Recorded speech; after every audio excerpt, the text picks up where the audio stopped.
Good morning, everybody. You can find our seats. We're going to get started on time. There'll be people still filtering in.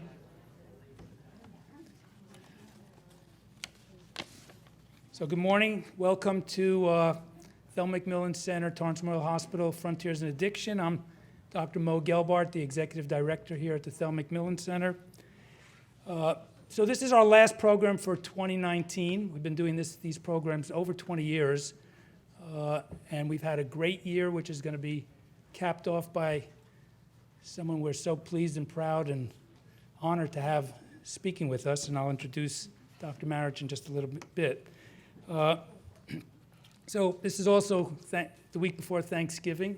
Good time to thank everybody for not only supporting these programs, but in some level more important, supporting our treatment programs across the lot.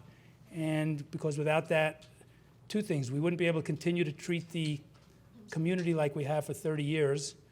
And that's what helps us put on some of these educational programs as well. We want to thank Cheryl Camby and the Meadows for partnering with us in these Frontiers in Addiction series. This is probably the 5th or 6th year she's doing that, or they're doing that. Recognize a few people who are, well, Dr. Watson's not here. He'll be here soon. He's our program director. Therese Lang is here, I know, is our intake specialist. I want to thank Jamie Gelbart for coordinating putting these programs on. And again, it's just a great experience. We're really proud of the, like I say, 20 plus years of these educational series. And I'm sure all of you know by now that Torrance Memorial is affiliated with Cedars-Sinai. And that partnership is producing great things in the community as well. In fact, I think it's next month in December, the new Hunt Cancer Center opens right down the street. So there's an open house, and if you can get a chance, go look. It'll be state-of-the-art cancer treatment here in Torrance. Couple of new things. I think I mentioned last time, we're in the process of a new look. We have a new name, Thelma McMillan Recovery Center. Go on our website, thelmamcmillanrecoverycenter.com. There's a lot of great information for professionals, videos, and blogs, and so on, as well as our upcoming events. We have new things going on at Thelma, trauma-informed groups, opioid addiction group. We're doing something really exciting. I may have mentioned it last time. We're partnering with a local professional, internationally known surfer, Alex Gray, who's been going around in the lecture circuit talking to students. But he's doing surf therapy starting with our teens, which basically means on December 7th, they'll go out. He'll teach some of them surfing if they want to, but it's really not so much about it's the fun of surfing and being in the water, but it's also being in nature and how that helps kind of these kids open up and then sit down and process some of their issues and thoughts. Plus, when they see somebody that they know, that they see on surf magazine covers, they're really excited to be doing whatever compared to talking to some of their counselors. So anyway, we're really excited about that, and eventually we're going to take that to our adult program as well. So. Finally, I want to just go over our 2020 lineup of speakers, which is, flyers are available in the back. Do I forward this? I guess so. Okay, he's going to do it. So just mark your calendars, January 21st, Jerry Law, Intervention, Breaking the Cycle of Addiction with Love, Care, and Concern. March 17th, Matt Torrington. Hold on. We don't have his title up there, but Addiction, What's the Problem, What to Do About It. May 19th, Lauren Oslo, Let's Be Blunt, Concurrent and Sustained Effective Adolescent Marijuana Use. July 21st, Dr. Denise Worden, The Brain-Gut Connection, Integrative Solutions to Consider in Addiction Medicine. September 15th, Sarah Bridge, The Role of Childhood Relational Trauma to Addiction. Move on, actually the Pia Melody model. And finally, November 17th, Andrew Susskind, It's Not About the Sex, Moving from Isolation to Intimacy After Sexual Addiction. And then each month that we don't have our program here, when you get these The flip side is our South Bay networking meetings, where we have more local experts come and speak in a smaller group. And again, great speakers, especially in our Frontiers in Addiction series here. We get people like Dr. Marich, who are keynote speakers all over the country and even all over the world. And we're just honored that they are willing to come and speak at Thelma McMillan Center. A couple quick housekeeping items before we get started with Dr. Marich. Now would be a good time, including myself, to shut off your cell phones. If you're getting CEUs, make sure you sign in and do the evaluations in the back. Because of the regulations, we can't give you those certificates till the program's over. So if you leave early, we can't award you that time. Bathrooms are in the back, outside, to the right, my right. And there'll be a 10 or 15-minute break sometime in the middle of Dr. Marich's talk. One last thing, it's really important for us. We're not certain that everybody's getting their emails about our events. So it would be really great for us if when you sign in and very nice and clearly put your email address on. We might send out an email kind of to make sure that everybody's getting their announcements that we send out. We're getting some concern about some of that. So let me introduce our speaker. Jamie Marich, Ph.D., LPCC-S, LICDC-CS, REAT, RYT, RMT. I think it's the entire alphabet. That's impressive. Anyway, Dr. Marich travels internationally speaking on topics related to EMDR therapy, trauma, addiction, expressive arts, and mindfulness while maintaining a private practice in her home base of Warren, Ohio. She is the developer of the Dancing Mindfulness practice and delivered a TED Talk on trauma in 2015. Jamie is the author of multiple books. They're all on the back, by the way. Take a look at them. I'll read some of them. EMDR Made Simple, 4 approaches for using EMDR with every client.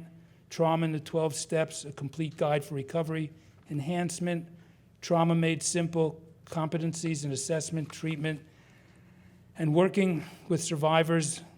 Dancing Mindfulness, a creative path to healing and transformation.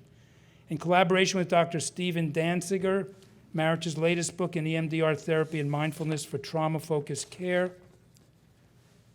Her newest title, Process Not Perfection, Expressive Art Solution for Trauma Recovery, is due to be released in April 2019. So her books are in the back. Please feel free at the break or at the end to take a look.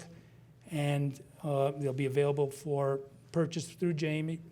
And as I said, you can see from this list, this is one of the country's leading experts in the field of trauma and EMDR, and we're so pleased to have her. So, Dr. Marich.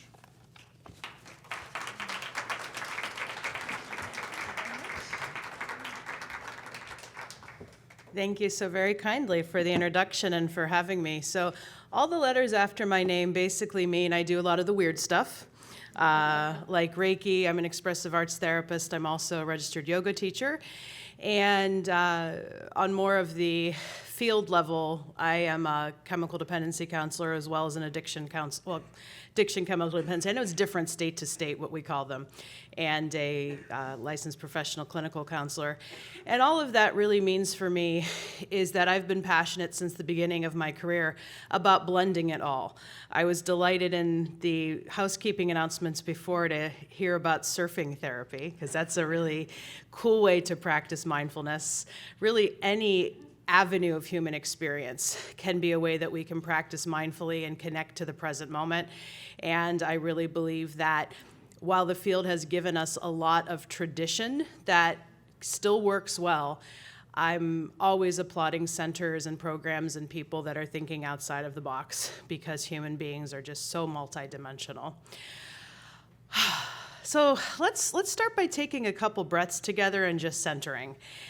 A big belief I have in teaching mindfulness is I can yap at you about it for 2.5 hours. I can show you slide after slide, or we can actually get in and engage in some of the practices. And you will learn more and ultimately be able to use it for helping yourself in your life and in your work in the field, and then passing it on to clients if you actually give the practices a go yourself. So if it's not too much hassle, I will ask you to put down your notes, put down your stuff. And let's do. So if you would, please take a nice organic stretch. And if you need to make a sound with it, go ahead and do that, as if you're first waking up in the morning. I always like to say that babies and dogs and cats are the best practitioners of mindfulness, right? Because they know exactly what they need in the body at any given time, and they're not afraid to do it. So go ahead and take one of those stretches, and you're always welcome to stretch like this throughout the presentation. I certainly take no offense. It actually shows me you're probably listening more. And then once that organic stretch out feels complete, I will ask you to look around the room and notice what you see. So even if you've been in this room many, many times before, this is an important grounding exercise to come into the room in this present moment. So notice what you see. Maybe notice how you see color, how you see shape, how you see texture even. And maybe there's one object or one thing in the room that's standing out to you that you can use as an anchor. Something that if your attention starts to wane or you get a little overwhelmed about what we're discussing, you can draw your focus back there and know exactly where you're at. And then continuing to use the rest of our senses, after I stop talking, notice what you're hearing or what you're not hearing right now.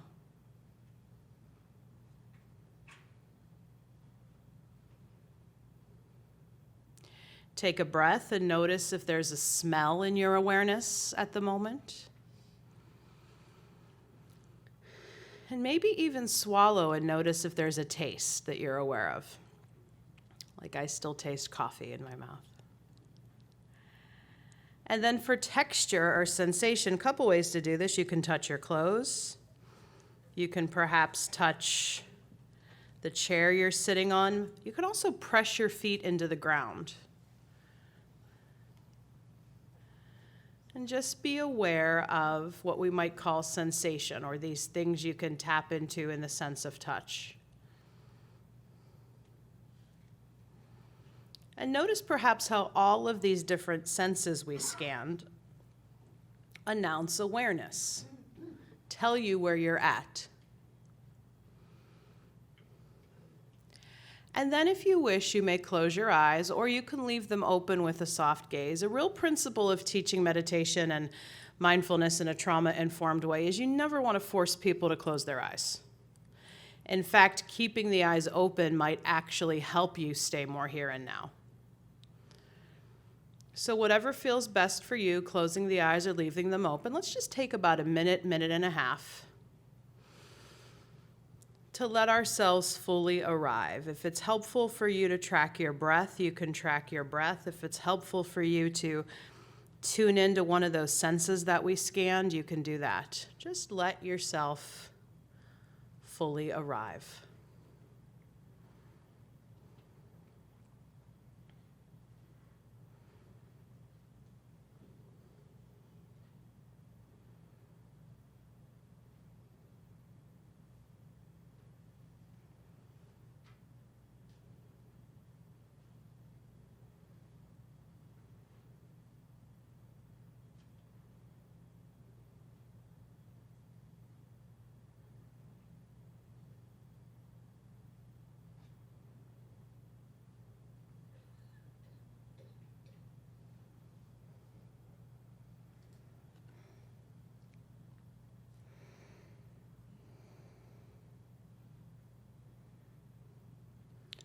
And in a moment, you are going to hear a small bell ringing 3 times. And I just let you know that so as not to startle you. When you do hear the bells, I invite you to really tune into the sound as you're able and follow the sound all the way out to where you cannot hear it anymore. Really letting the sound continue to announce awareness.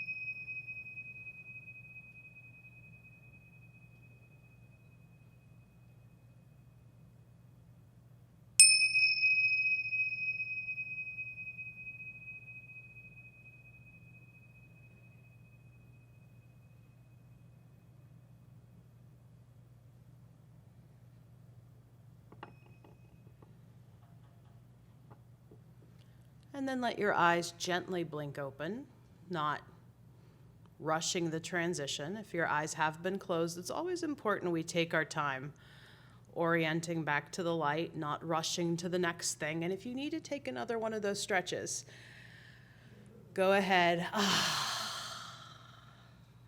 and take another one of those stretches. This is a way we talk about practicing embodied mindfulness.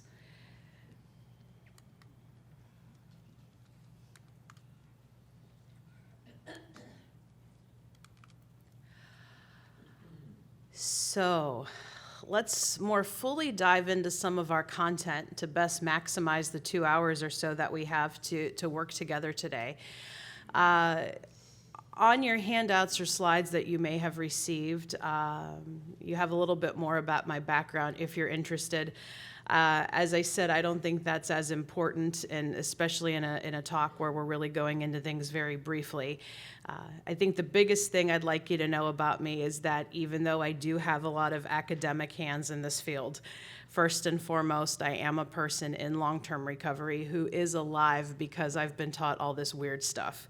And I only say weird as a bit of editorial commentary because I don't think it's weird at all. I think people who are not doing this stuff are a bit weird, to be honest.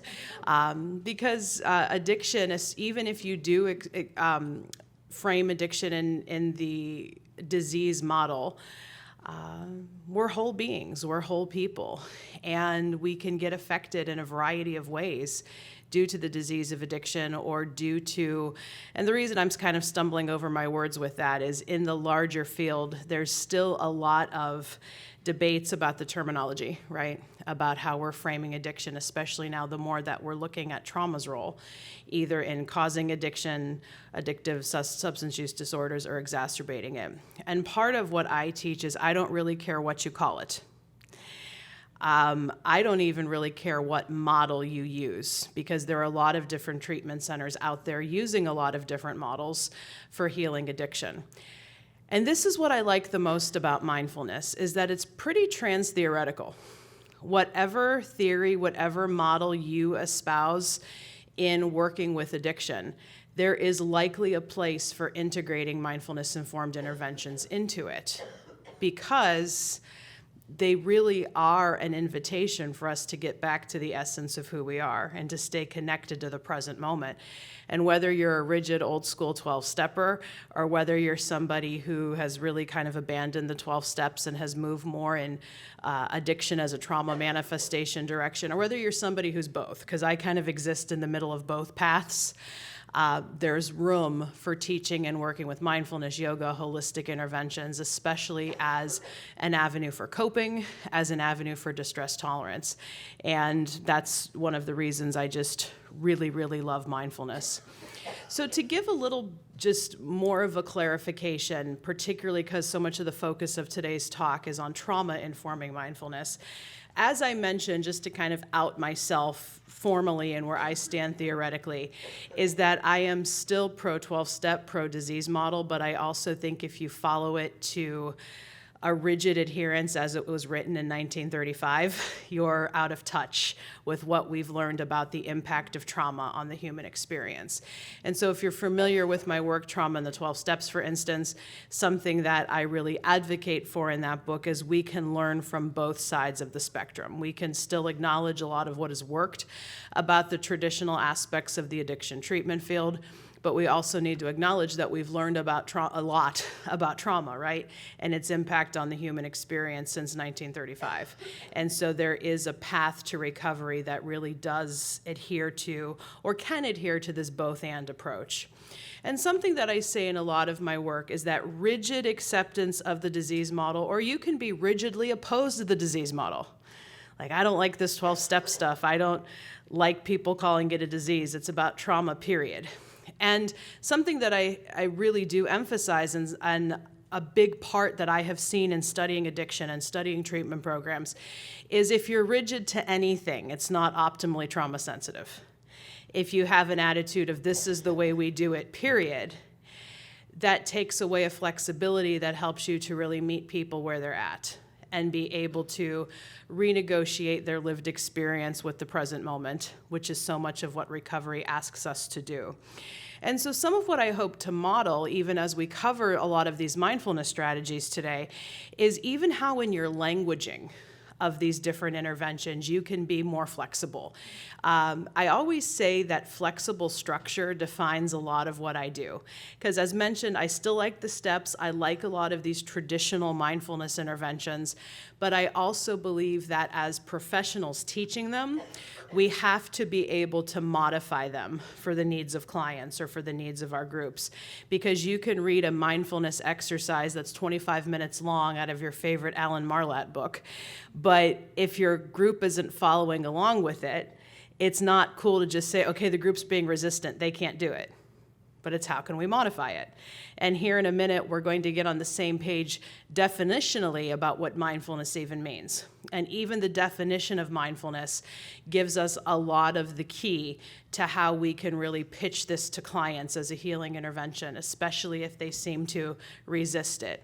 And that word resistance does not really rest well with me, because I think we often tend to use the word resistance when what we want to offer the client isn't working.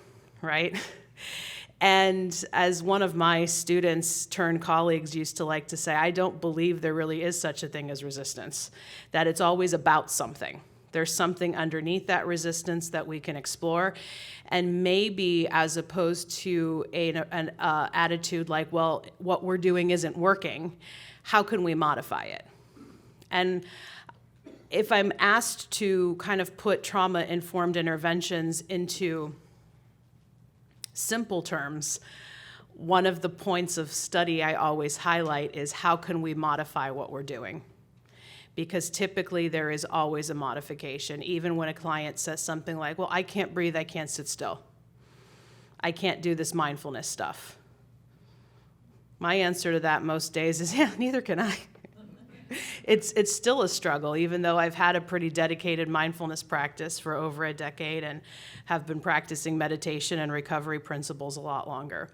So to more fully explore this idea of trauma-informed mindfulness in addiction care being flexible, I want us to get on the same page about what mindfulness even means, because it's not lost on me that mindfulness is a bit of a word du jour in our field, as it has been for the last part of the decade. Every program likes to say that they're doing mindfulness on some level, and mindfulness has even become so mainstream that some of us who study it deeply can even harbor some criticism that it's lost some of its substance as a result.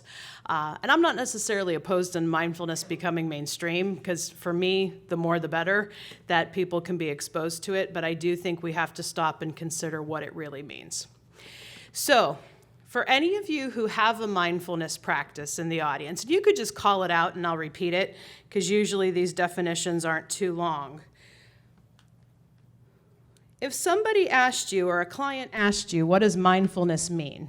Or how would you define it? What would you say? Yes?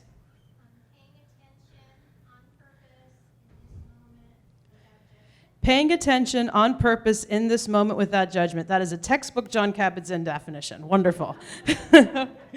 And I'll talk about that definition here in a minute. Paying attention on purpose in this moment without judgment.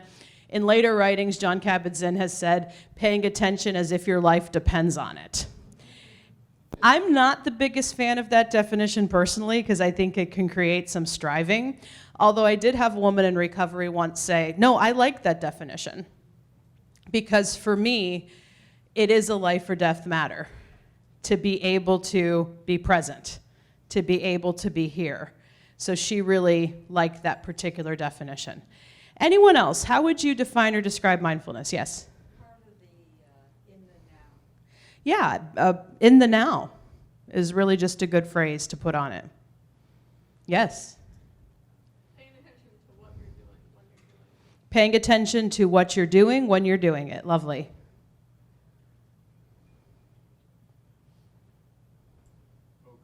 Focus. Awareness. Sensual, yeah. Good. Good stuff. Hold on to your definitions, because everything I heard was really good. And it shows that mindfulness can encompass a lot of different things. So one thing that I don't think was mentioned in my introduction is I actually started out in this field as an English teacher. I hated psychology when I was an undergrad. I thought you were all, ugh. And if you told me at 19 I would have been doing this for a living, I would have laughed in your face. So my bachelor's degree is actually in English, and I started as an English teacher. I worked in Bosnia from 2000 to 2003 teaching English. My family's from Croatia, so that's one of the reasons I ended up over there. So I only give you that background to say that I am still way more of an English teacher than I am a scientist when it comes to looking at a lot of these innovations in our field. And whenever a client or whenever a participant asks me for my definition of anything, I go to the word origin. Because we often toss these words around in the English language and don't really stop to consider where we get them from. So let me go word nerd on you a little bit when it comes to mindfulness. So the English word mindfulness, as you see it up here on the screen, and as we know it as more of a meditation technique in modern times, was first coined in 1881 by a British monk who was studying in the East. And before I go into that, I'll just give the little caveat here that even though mindfulness is considered the heart of Buddhist meditation, and a lot of how mindfulness has seeped out into the mainstream is very influenced by Buddhism, there is nothing uniquely Buddhist in the practice of mindfulness, is how I like to describe it. My early meditation training actually came in a lot of ancient contemplative Christian paths, St. Benedict and the like, and there's a lot in those traditions that speaks to what Eastern monks were getting at when they wrote up and really highlighted mindfulness as the heart of Buddhist meditation. I think that's important to consider because as clinicians, we're often in the position of having to translate for our clients. And that's a lot of what John Kabat-Zinn, who's essentially the father of secular mindfulness, was quite brilliant at, that he took out a lot of the Buddhist language out of mindfulness practice. So a lot of Buddhist scholars see him as a sellout, but a lot of the rest of us see him as quite brilliant because he was able to translate these practices in a very secular context. And especially if you do come from a recovery background and your interpretation of higher power is very flexible, the mindfulness canon, as it has really evolved in the last 30 or 40 years, fits right into that you don't have to be theistic, you don't have to have a spiritual orientation of any kind to practice mindfulness. Although I think we do have to honor the origins of how this practice even evolved in modern times, which did come from Buddhism. So this monk who was studying in the East in the 1880s derived the word mindfulness from 3 Eastern languages, Chinese, Pali, and Sanskrit.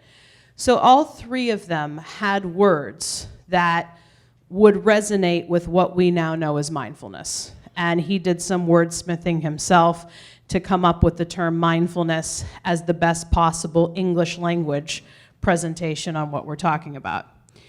So my personal favorite is the Sanskrit, smriti. And so whoever said awareness in your definitions, that's one of my favorites when I'm asked what mindfulness is based on this word origin.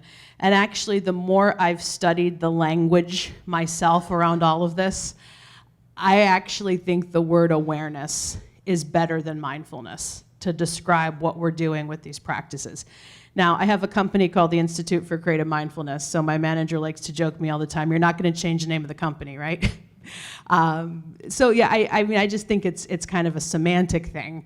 But even though mindfulness is very popular and that word has become what is out there in our awareness, awareness really, I think, is the best translation to describe what we're doing. And if a client is kind of allergic to the word mindfulness, you can meet them with, well, what do you think about the word awareness? And can we work with some strategies that will better help you to become more aware? So if you look at the nuanced translation of mindfulness, smriti, it's not just awareness, because part of smriti involves this element of memory. So there's a memory that at one time you were aware. And so the more nuanced translation of mindfulness is coming back to awareness. So when I am asked, like I just asked you, for my working definition of mindfulness, I say it's the practice of coming back to awareness. So that implies what, if we're coming back to awareness? Yeah, we lost it at some point, which modern times tends to promote, which the terror that can be caused by trauma that plays out in our bodies can keep staying in the present moment an unpleasant experience. So trauma may force us out of the present moment and into things that we want to escape with, like drugs or alcohol or dissociation, checking out, unhealthy behaviors. So part of what coming back to awareness suggests to me is that awareness is your natural state, and we lose it at some point. But even though we've wandered away from it, we can always return to it. So here's why I think clinically this definition is golden. How many of you, I was getting at this a bit ago, have ever had clients say things like, I can't meditate, I can't sit still? Yeah, just about all of us, right? And my response when I hear that is, great, neither can I. And I believe that a lot of what causes this hesitancy around mindfulness or meditation with many of our clients is a lot of the modern marketing around it. Later in the day, if you go on Google or your favorite search engine and type in mindfulness under images, usually what comes back is a perfect-looking woman in size 2 Lululemon yoga clothing sitting underneath a tree on a beach doing this. And you're all a little closer to beaches out here, but in Ohio, my clients see the woman on the beach and they're like, that ain't me. And even the Time magazine covers in the last several years on the mindfulness revolution was the same perfect-looking person in her Lululemon yoga clothing doing this. I mean, come on. Most days when I meditate, my face looks like this.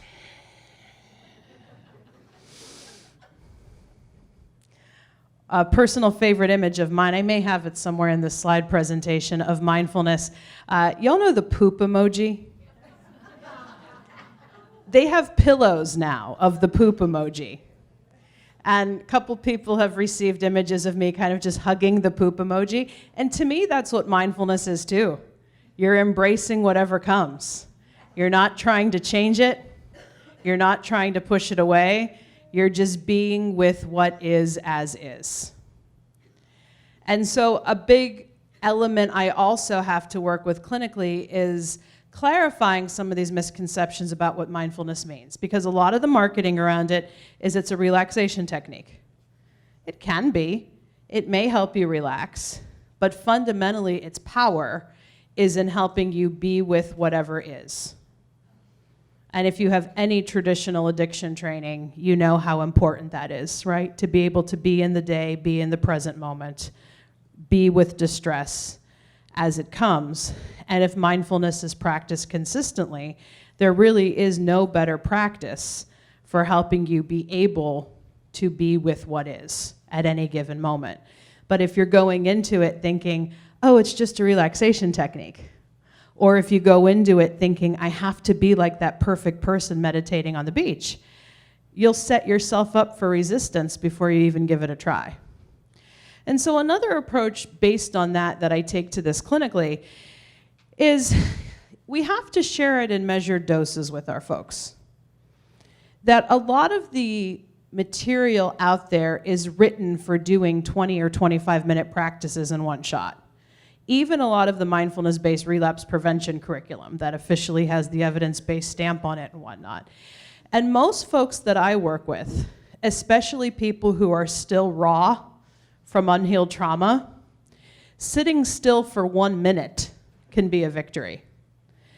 Sitting still for 1 minute may be impossible, so we may have to modify what we're doing in the realm of teaching and sharing mindfulness to working with more movement-based strategies first, or more art-based strategies first as a way to practice mindfulness.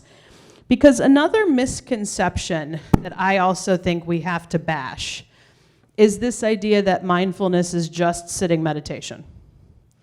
It can be sitting meditation, for sure. And I think learning how to sit in stillness and sit quietly can be a valuable skill that we can teach people how to build. But to just expect them to do it, especially if being in one's body has always been this terror-driven place, of course you're going to encounter some resistance. So then a big question has to go to, how can we modify? And can a practice like jumping jacks or taking a walk around the building be framed as mindfulness? And my short answer is yes, it can be. And I'll certainly show you some research here in a moment to frame that. So for a lot of us who are, excuse me, I'm just mixing up the PowerPoint here, who are hip to the trauma-informed facets of addiction recovery and the trauma-informed movement are likely familiar with Bessel van der Kolk's work, The Body Keeps the Score. So whenever I do a talk on mindfulness that has more of a trauma-focused bent to it, I always like to cover his definition of mindfulness and why he sees it as such an important strategy for integrating it into recovery paradigms or treatment paradigms. So just a couple key points here to highlight, that traumatized people are often afraid of feeling. This is a newsflash, right? And I think we've all encountered this. Traumatized people are often afraid of feeling. Really, people with any kind of unhealed wounds are often afraid of feeling. The longer I've worked in this field, working in both addiction treatment, trauma treatment, and the fusion of the two, I'm convinced that it's not our feelings that are the problem. It's everything we've learned to do to try to keep from feeling our feelings. Because we've been told things like, feelings are bad. You're weak if you have them. Or maybe we've grown up in environments where it has not felt safe to feel our feelings. Or that we are somehow defective for feeling too much. Or maybe there's something wrong with us because we can't feel the right way. So in some of my writing, I've been using this term a lot called feelings phobia. And I'm just kind of keeping it real with that, but it is based a lot on what van der Kolk is saying here, that traumatized people are often afraid of feeling. Mindfulness practices can help orient them and ease them into this process by widening sensory experience. And what we just did in our opening exercise is an example of such a practice. Now, is it going to be a quick fix? No. But if practiced consistently over time, and if a client has it presented to them in a way where they feel safe enough to even give it a try, over time, you can help to, the generic term would be rewire the brain, if you like that terminology, but essentially get us used to a new way of living, a new way of appreciating our orientation with the world. Practicing mindfulness is calming to the sympathetic nervous system, lessening the destruction of flight-fight responses. And the practices help to promote distress tolerance as awareness develops that emotional states constantly shift. Hence the point that mindfulness is not just a relaxation technique. It really is about helping us to be with whatever is as is, being aware, and being able to embrace that moment without trying to push it away. So I could see from the shaking heads that we have a lot of people here who already practice mindfulness, are fans of mindfulness, and I'm preaching to the choir by a lot of what I'm saying here.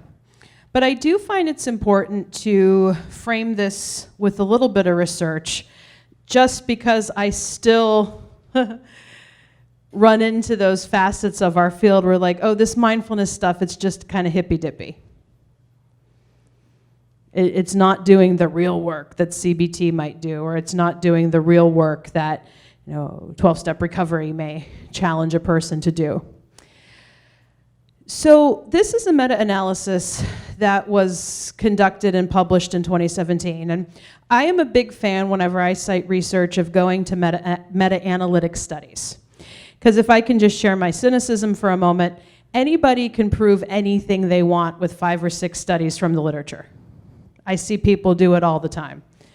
I've seen people prove that 12 steps are the devil with studies, and I've seen people prove that the 12 steps are the best thing since sliced bread with literature. That's just as a for example.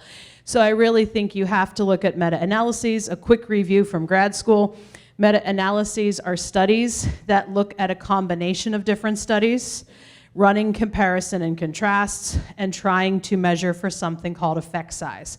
So to date, this has been the largest meta-analysis that's been conducted with mindfulness-informed interventions and drug and alcohol treatment, addiction treatment, technically substance use disorder treatment, if you're using the DSM terminology. So this study from 2017 looked at comparison and contrasts of 34 randomized controlled trials, comparing conditions of what we might call treatment as usual, often treatment that is very CBT focused or very 12-step facilitation oriented, and comparing treatment conditions that did integrate mindfulness-informed interventions. And that could be a combination of different things. Mindfulness-based stress reduction, which is John Kabat-Zinn's work, mindfulness-based relapse prevention therapy, which is Alan Marlat's work, DBT, which a lot of us are familiar with, dialectical behavior therapy, Marsha Linehan's work. But core mindfulness is such a huge component of what constitutes the effectiveness of DBT. Because if you know anything about the evolution of DBT, what Linehan found was that CBT would not cut it when you're dealing with high levels of emotional dysregulation. So she drew on a lot of these mindfulness practices from her own Zen Buddhist practice, made them more user-friendly, like John Kabat-Zinn did, and integrated them. So all these models that I'm talking about are examples of what the larger field would consider mindfulness-informed interventions. It's kind of the larger genre. And virtually all studies found that mindfulness treatments were associated with superior treatment outcomes at post-treatment and follow-up assessment compared to the comparison conditions or the treatment as usual. So for those of you who are Show Me in the Research types, I do have the exact citation for this in your references and further reading. But this is just the essential conclusion summary of the studies. And if I'm putting this in even plainer English, it's like mindfulness is better than no mindfulness when you're looking at how you're putting your drug and alcohol treatment programs together. Now, this was a follow-up to the meta-analysis that was done by the same team a year later. And I think this graphic is one of the coolest things I've seen in the literature in a while. What they're specifically looking at is what did these research studies we look at show us about the mechanisms of action? What kinds of mindfulness, so to speak, are most supportive of addiction or substance use disorder treatment? And what exactly are those specific mindfulness techniques doing biologically? And how is that translating into behavioral changes? And how is that translating into clinical outcomes? So everything's up here for you to take a look at. It should be in your handouts as well in terms of, why mindfulness and what exactly is it doing. Because of the limited time we have today, instead of me focusing on this whole graphic, because it's here for you to reference if you need it, what I would like to do is teach you at least one technique in each of these 4 areas. Mindful breathing, body scanning, mindfulness of craving, informal mindfulness. I provided the hospital with a supplementary handout packet as well. I don't know if you got that by email or if it will go around via email. We'll figure it out to participants. But because I'm teaching you these in the spirit of you learn more by doing, I would rather you jump in and we'll do them together. And then know that the notes on how to implement them will follow. So you can get your kind of step-by-step directions. But also in the spirit of learning by doing. A huge teaching point I also emphasize is you will have more clinical effectiveness sharing these practices with clients if you have the lived experience of having done them yourself. If you have the lived experience of having worked through the frustrations of, this isn't working. If you have the lived experience of knowing how to modify, then you will be able to work with the client when they struggle. Because inevitably when I have consultees and trainees say, well, I tried that exercise with my clients and they didn't like it. My follow-up question is usually, so how did you handle that? Well, we just didn't do it. And part of how I handle somebody not liking an exercise is validating that they didn't like it, validating it was a struggle, but then I tend to always follow with, so how can we modify it? Or is there another way we may be able to help you practice? Or another coping skill we may be able to help you build with? And the more experience you have with working through frustrations in practice, working through modifications, you'll be able to translate that onto clients. And if you really have experienced for yourself that this stuff works, that passion is also something that will translate. Okay? All right, so before we take our break, we'll cover mindful breathing, and then I think my sense is we'll take a break after we've done mindful breathing, after we've discussed it a little bit, and then we'll go to the other 3 exercises after break. So once more, if they're not already down, if you would go ahead and put your things down.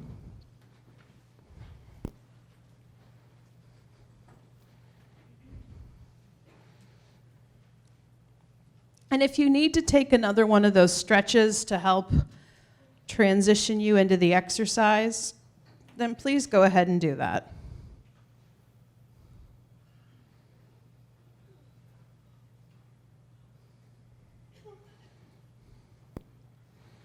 So just a couple notes on breathing before we really dive into it.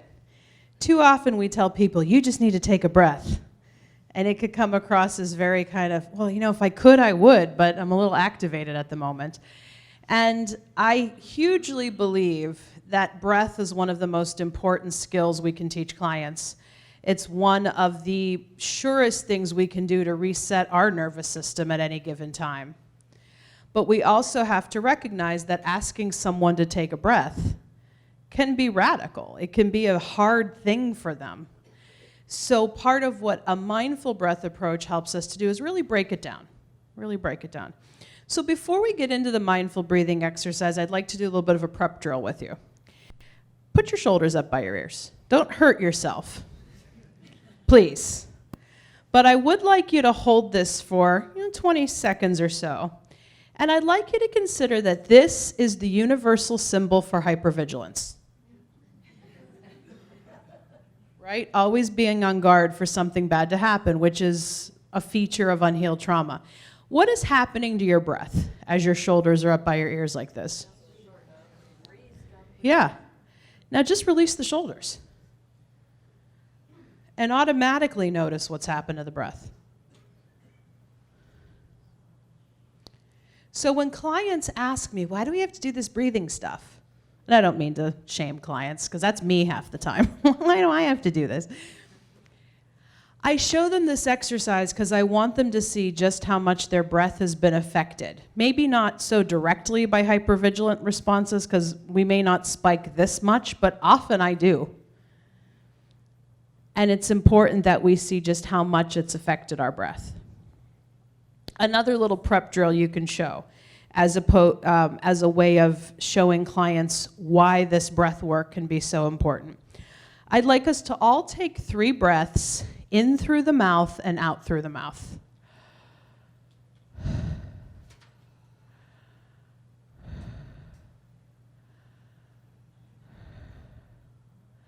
And what are you noticing with the mouth breathing? Sorry? Yeah.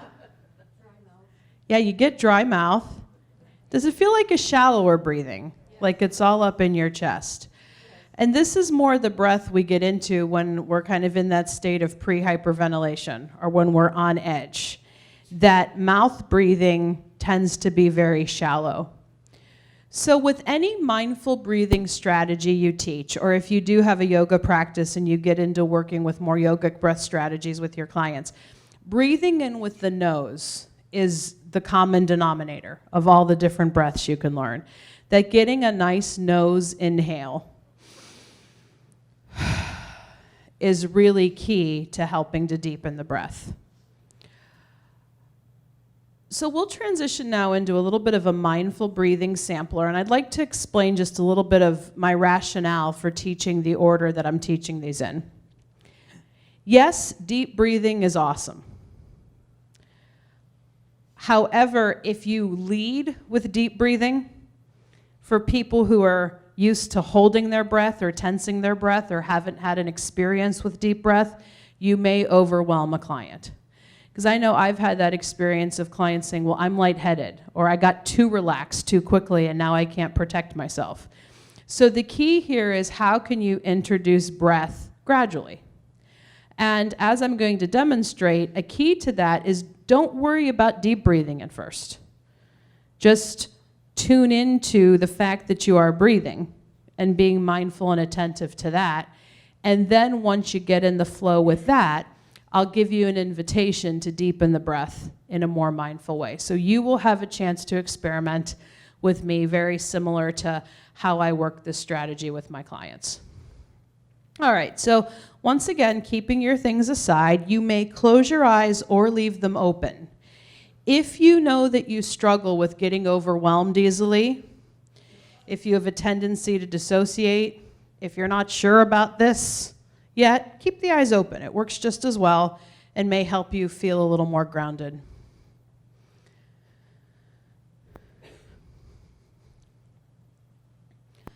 So I'd like to invite you to tune in to your breath. Don't do anything special with it just yet.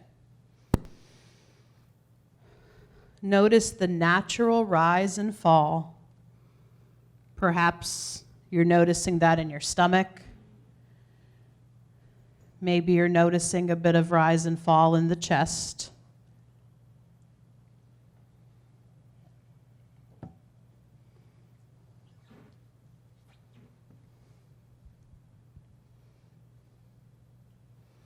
And I'll walk you through some other things you might be able to notice here. Does your breath have a temperature to it? Is it warm? Is it cool? Is it neutral?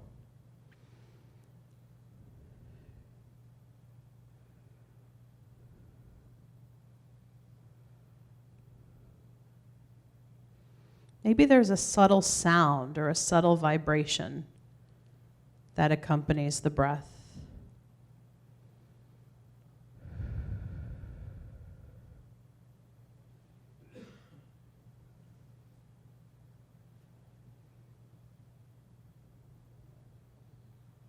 And I'll give you about a minute and a half after I stop talking.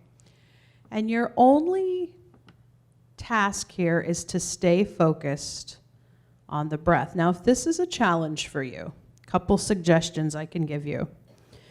Maybe bring your hand just to the breastbone or even to the middle of your forehead. Because for some people, just a little bit of this tactile engagement can help you stay more focused on the breath. And another saying that you can use is, as I breathe in, I know I am breathing in. As I breathe out, I know I am breathing out. So as I breathe in, I know I am breathing in. As I breathe out, I know I am breathing out. Or you can simplify that to just in, out. And one other coaching tip, if your head wanders 8 times during this exercise, it's okay, it's cool. Just every time it wanders, invite it back to the breath, and you're still practicing mindfulness. So we'll begin now with about 1.5 minutes. Notice the breath.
Very good. So you can stay with this mindful breathing, or if you'd like to join me in deepening the breath a little bit, I'll give you some instruction on that. So you can bring one or both hands just to this top area of your stomach. We'll be transitioning into what a lot of you know as diaphragmatic breathing or belly breathing. And this is really designed to help people and you realize that breath originates from down here. It's not all shallow in the chest. So as you inhale with your nose, allow the belly to gently expand, not forcing it full, just allowing for that gentle expansion. And then on an exhale, you can use your nose or your mouth for the exhales. Release the breath. And feel that muscle come back in towards the center of the body. Inhale, let the belly expand.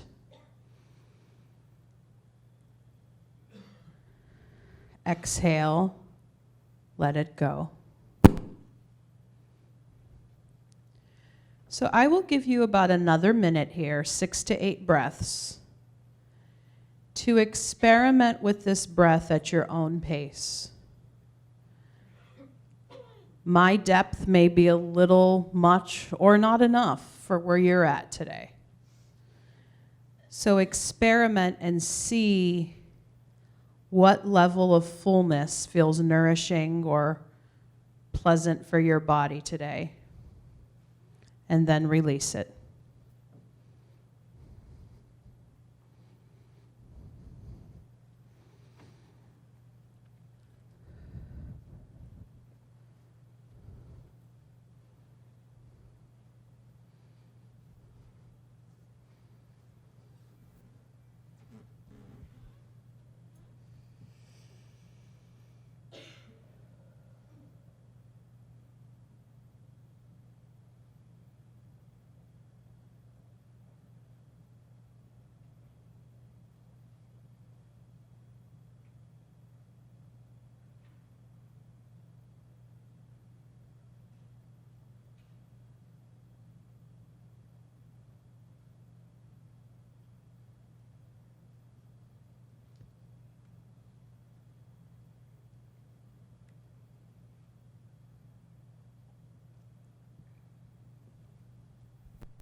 Good. So staying with the breath, I now want to offer you 2 different variations of exhale. Recall, there's always a variation, there's always a modification. So it's important to be able to offer these to clients and to know for yourself. So on this next inhale, allow the belly to expand. You can even feel a little bit of that exhale coming up into the chest. It's okay to exhale or inhale with the chest, but you want to make sure it starts with the belly. So as you inhale, notice the expansion, and then pucker your mouth slightly as if you're about to exhale through a straw. And then on an exhale,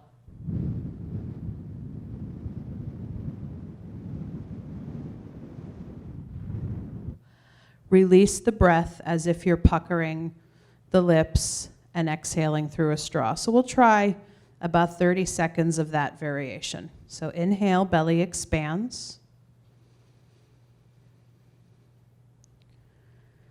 And then exhale, pucker the mouth, blow the bubbles. And try a few more of those at your own pace.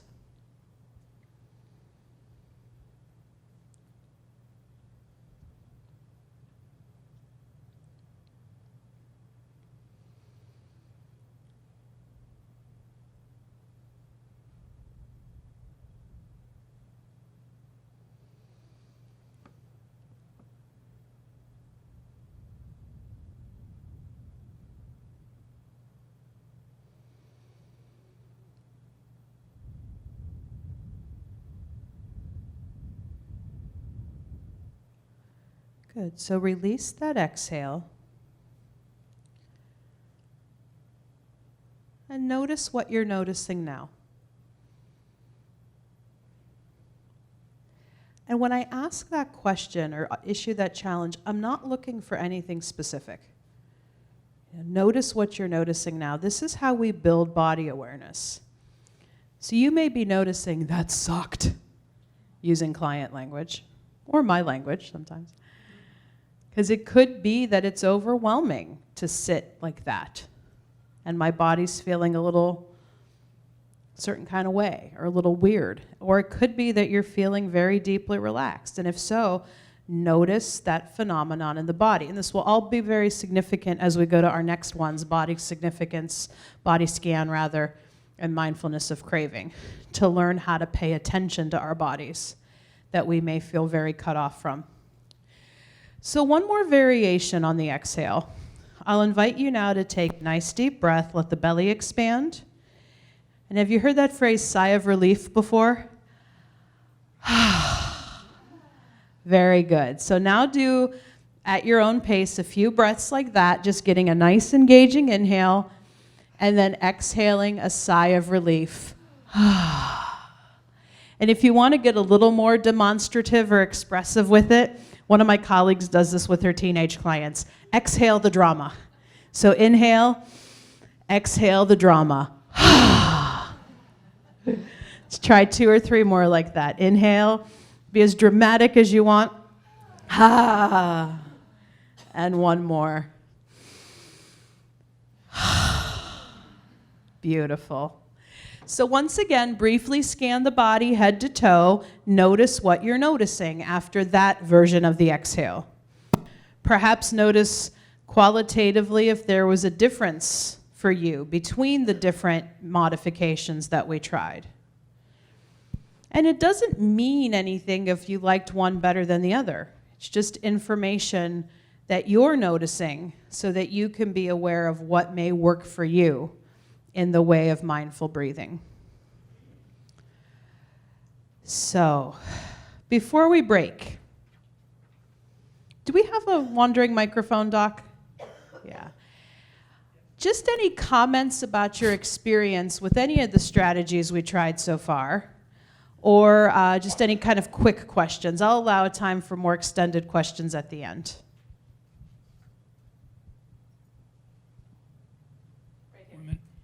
One minute. We'll be addressing this later. The element of control, because I find in my practice, and I do an awful lot of mindfulness, that people that have experienced significant trauma don't want to give up control, and they see mindfulness practice as giving up control. Are they giving you any specific, because I think how I would explore that with the client is what about it feels like it's giving up control?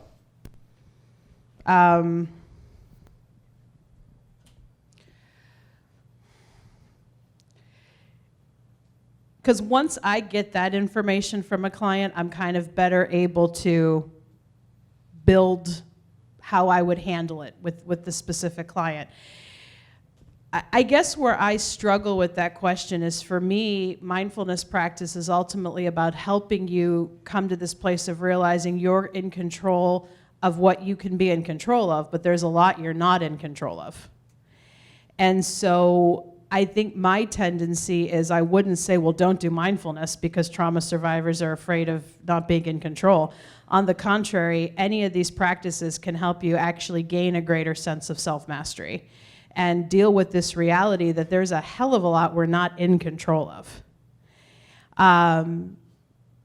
So I think my general response to if a client gave me that resistance is, well, let's explore what it's about and see if there's a way we can modify the practices so that you can realize, and I think for me, the fact that there's choice involved in a lot of the different practices is helping people tap into this sense of I can be in control of maybe how I choose to practice. That is an example of something I do have control of. But I will say this, and granted it is as a person who's practiced this for a lot of years, mindfulness and yoga both. I'm a trauma survivor, a person in long-term recovery. I've learned there is a heck of a lot I'm not in control of. And it's only through engaging in practices like this in a small, graduated way that I've been able to come to that place and deal with whatever life brings me. And I think that's the ultimate goal of mindfulness practice, but it's being able to teach it in measured doses, deal with resistance as it comes up, and develop a plan accordingly. And maybe I could best address the question by sharing a client case with you, and then we'll take a break. I was working with a woman once in preparation for deep trauma work. She was in recovery, in and out for about 26 years, and was never able to get any more than about 2 years of continuous sobriety. And we did some of these breath strategies, like the ones I just showed you. And I asked her, like I asked you, what are you noticing now? And she said, I'm noticing that I'm relaxed. And I don't like that. Because if I get too relaxed, then I can't protect myself. I can't defend myself. And so I acknowledged that that's what she was noticing, that it was valid information that the practices were giving us. And so I asked her if she would be willing if we could maybe just do one breath at a time. So we did one deep breath, and then I had her look around the room and do the grounding scan so that she had awareness that I was still here in the here and now, that I have control of getting to the door. And then we tried 2 breaths.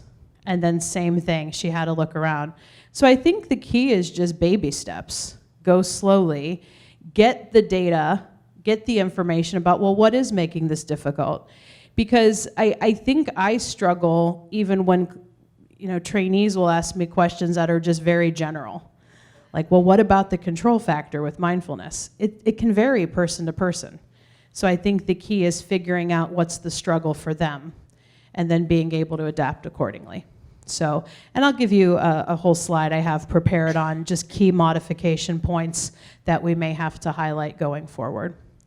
All right, so let's take about a 10-15 minute break and then we'll resume with some more practice and discussion. Thank you, everyone. Back at I'll be hanging around in the back.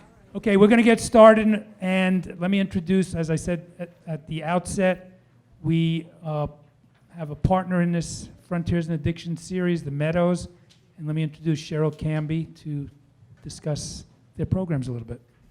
Thanks, Dr. Gelbart. Good morning, everyone.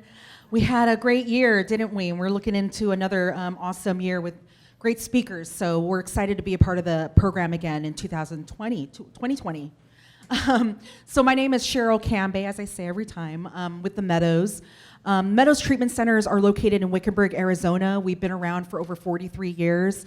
Our specialty is treating trauma, family of origin trauma, PTSD, anything that falls under that trauma umbrella. Pia Melody developed our model in which how she defines trauma is anything less than nurturing. So we have 5 inpatient specialty programs in Wickenburg, Arizona, treating trauma, addiction, dual diagnosis, also primary mental health. All of our programs are duly licensed inpatient and residential treatment center, meaning we have full-time nursing and psychiatry. We have 2 gender-specific programs for sex and love addiction treatment and trauma, Gentle Path at the Meadows for men and Willow House at the Meadows for women. And then an eating disorder program for adolescent girls and adult women called the Meadows Ranch. And our young adult program is the Claudia Black Center for ages, men and women ages 18 to 26. Outside of our inpatient programs at the Meadows, we also have a retreat center called the Rio Retreat Center. We have over 15 different 5-day intensive retreats for individuals, couples, families. We also have professional retreats for clinicians that want to do an experiential retreat while getting CEUs at the same time. So we do a lot of trainings as well. We are in network with TRICARE. We've been treating military personnel, families, and dependents for over 10 years, and veterans as well. And outside of the Meadows programs in Arizona, we have 2 recovery programs that are part of Meadows Behavioral Health Care. One here in Malibu called Broad Beach Recovery Center, and then Serenity View in Dallas, Texas. It's kind of part of our overall umbrella of Meadows Behavioral Health Care, but it is outside of the Arizona locations. So our senior fellows include Pia Melody, Dr. Patrick Carnes, Bessel Vanderkolk, who was mentioned this morning, Peter Levine, Claudia Black, of course, and Dr. Stephanie Carnes. We've had a couple of our senior fellows come and speak here, so I think we have 2 Meadows speakers coming next year. So thank you again for coming. Please spread the word on our program here as well. Any psychiatrists you're working with too, free CMEs, right, Dr. Galbart? So thank you so much. We'll see you again next year. I've got one other announcement. A number of you have asked for Dr. Marich's slides, which will be available. There are 2 sign-up sheets in the back. If you put your email down, we'll get you her slide presentation. Okay, so I'll sing until she gets here. Okay, we're ready to start again. Thank you. Oh, I got mine up there. Yep.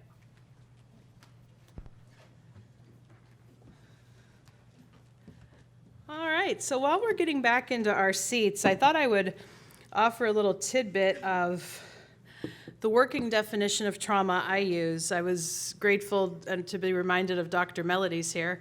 And a lot of trauma specialists have elements that they focus on in defining trauma.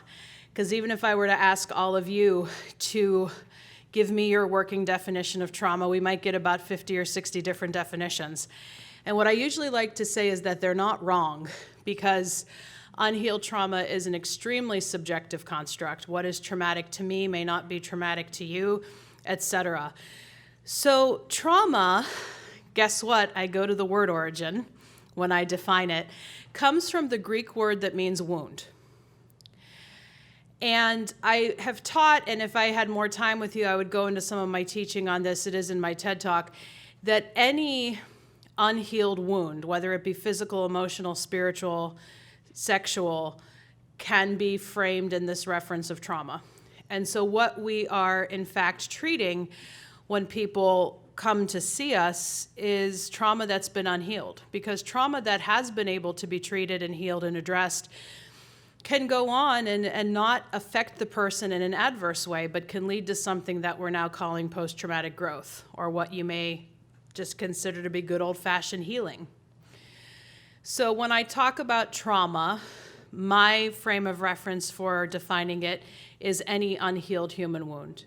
And for me, the empowering aspect of that is wounds can either be healed or they can be adapted to. Because if you think of physical wounding, yes, some may never truly heal, quote unquote, in a go back to the way it's supposed to be type of sense, but we can learn how to adapt to them and even live a thriving life as a result of healing to the best that the physical wound can be healed, but then learning how to adapt accordingly. So in talking about trauma-informing mindfulness, We'll come back to our guide slide here in a moment, jumping into some of the practices. But I would like to give you a little bit more orientation for what I have hopefully been modeling this morning, which is how do we trauma-inform mindfulness practice? Because I've already made some comments that if you're just reading a worksheet and expecting clients to follow it, not considering things like there may be fear of losing control, not considering things that it may be horrible to even sit in one's body, then you're really not teaching mindfulness in a trauma-informed way because you're not making modifications to consider how difficult this may be for a person to even engage in the practice. So just 2 slides that I'd like to give you for a bit of frame of reference here on trauma-informing mindfulness. So this was a paper that came out earlier this year from Christine Forner, who's an expert in the field of dissociation specifically as an extreme trauma manifestation. That the mindful brain, just consider this as I share these teaching points with you, the mindful brain seems to be more about connection, and dissociation seems to be more about how to survive disconnection. So if you're not clear on what I mean by dissociation, dissociation just means to sever. So it could be our brain's protective response to sever from the present moment because the present moment is unpleasant or overwhelming. Or it can be this tendency in more progressed states of dissociation to sever from parts of ourself. And I have a whole other talk I can do on this, so I'm just trying to keep it to the summary points today. That in many ways, dissociation is the opposite of mindfulness, or as Forner would say, it's the state of missing mindfulness. And one of the new models that I'm working on with a colleague is really looking at a way to frame addiction as a manifestation of dissociation. That a lot of folks, and there's on my Institute for Creative Mindfulness website, you can read some of our initial work on it, that for a lot of folks who develop what we might call far progressed addiction or a substance use disorder, it often started as a lot of dissociative tendencies that happened as a result of childhood trauma. And so dissociation is this protective response that wants to sever us from the present moment because the present moment is so overwhelming. And this may speak a little bit to your point that if someone dissociates often enough, they will or can become a human being who is phobic of mindfulness. So whenever we are afraid of something, the answer is avoid it, right? I'm joking. I mean, that may be our tendency, right? I'm afraid of something, so I'm not going to touch it.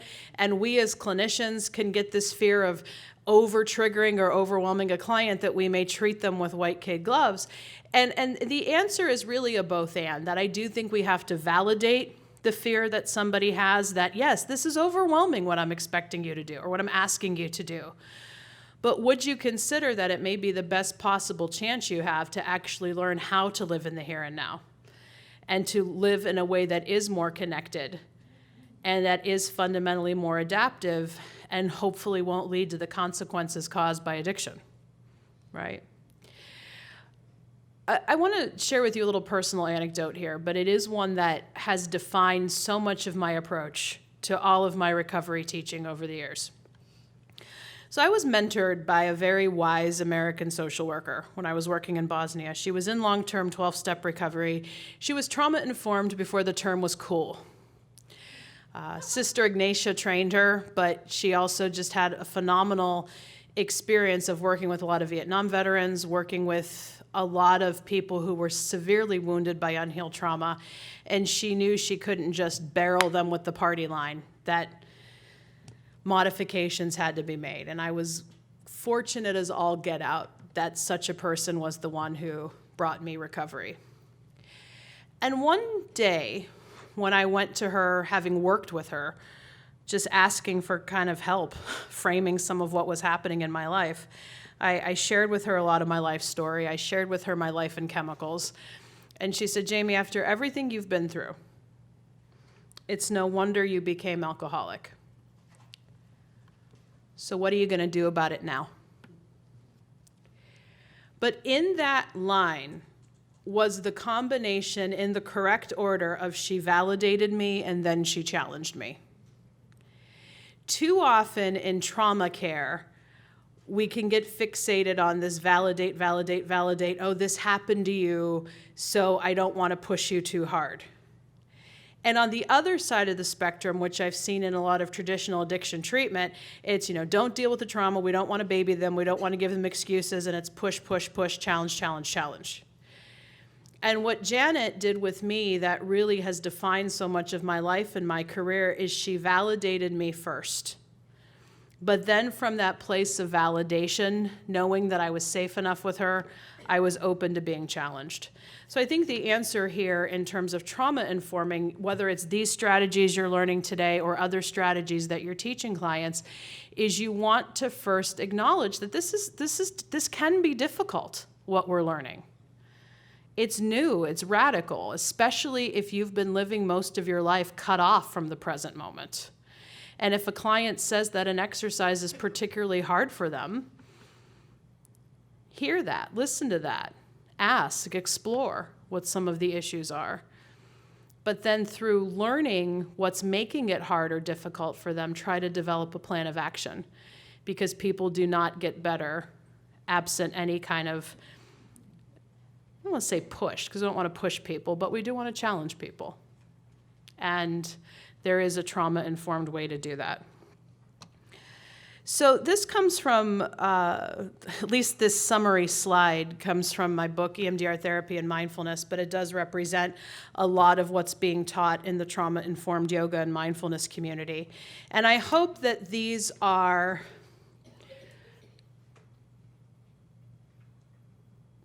trying to think of the best possible word here. I hope these are values that I've modeled in how I have presented a lot of these different strategies today.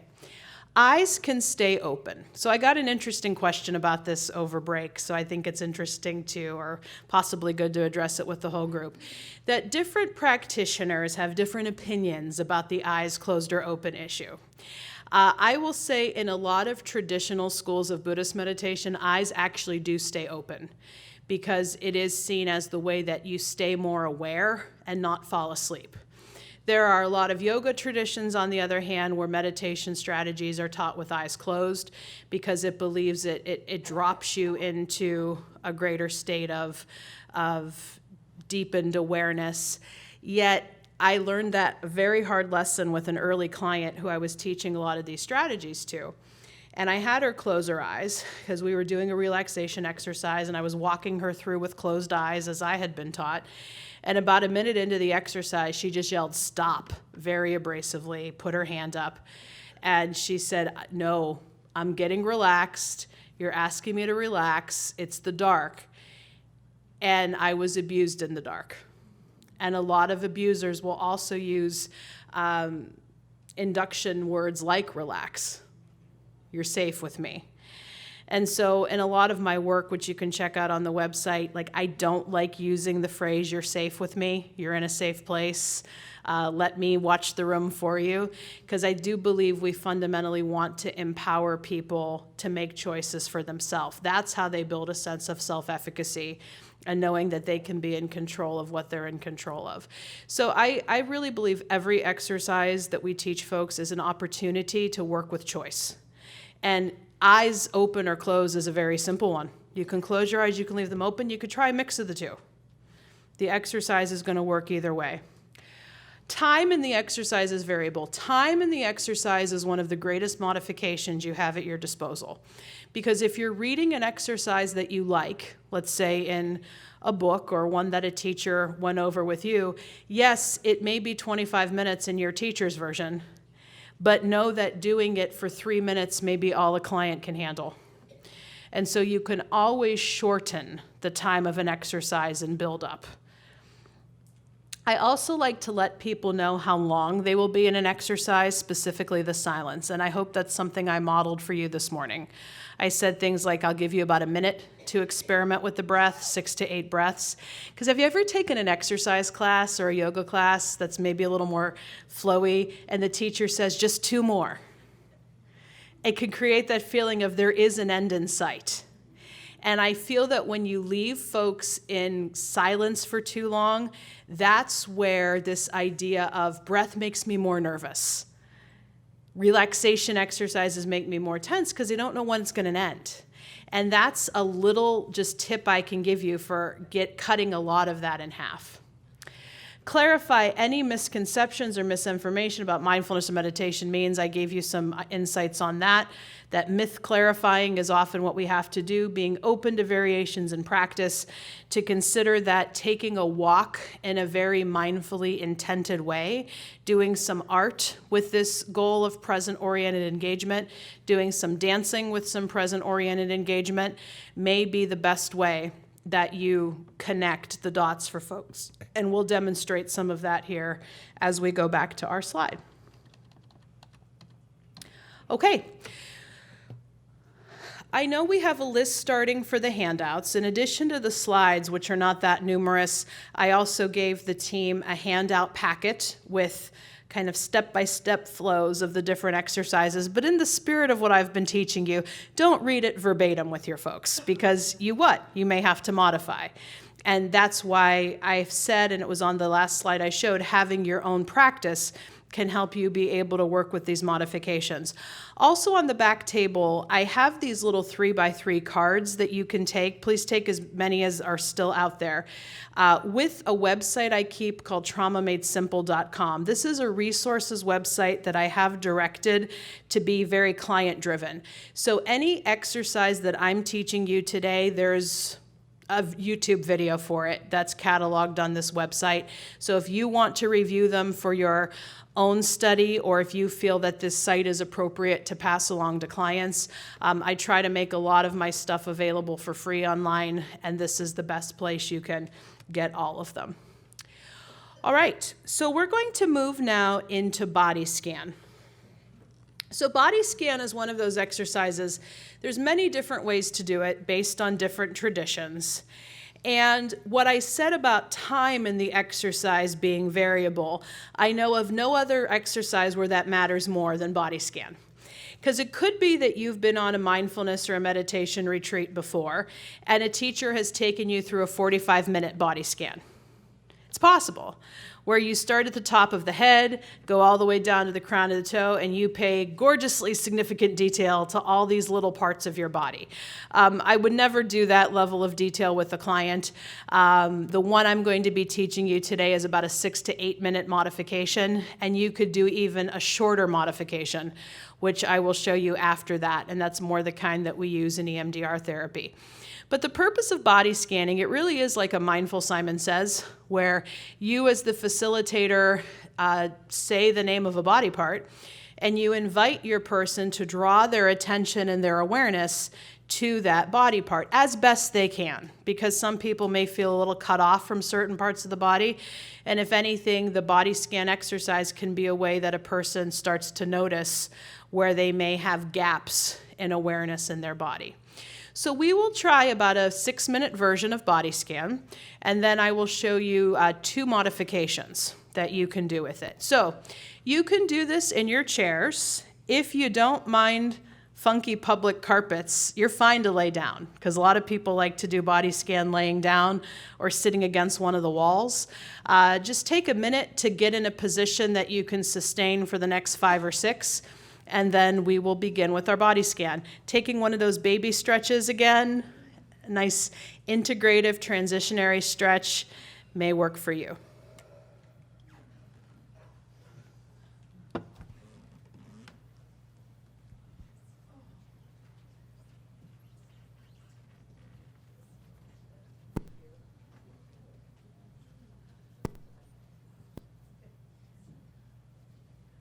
Okay.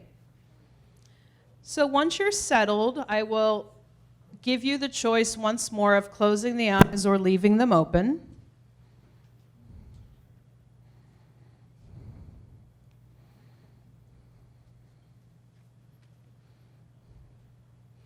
And I will say the name of a body part. And then at that point, I'd like you to draw your attention and your awareness to that part of the body. If it helps you to say the name of the body part, say it to yourself. So if I say top of the head, You can say top of the head to yourself as you draw your attention and your awareness there. So it's pretty self-explanatory. We'll begin by drawing your attention and awareness to the top of your head. Move now to the forehead, the back of the head, right side temple, left side temple,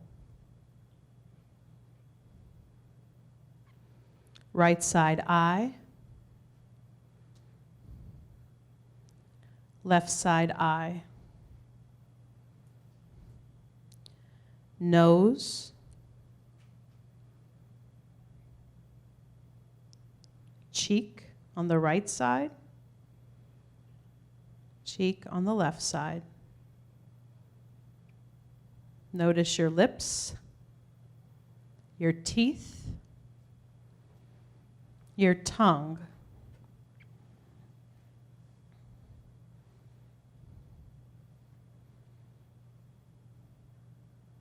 right side ear, left side ear,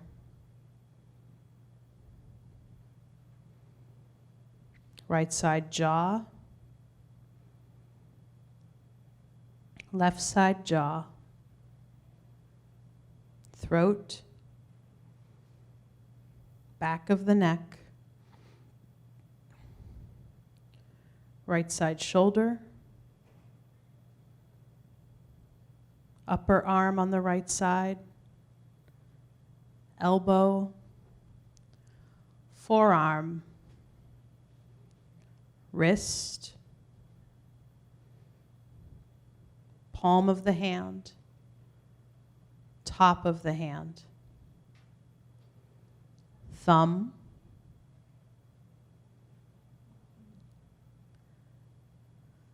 pointer finger, middle finger, ring finger, pinky finger.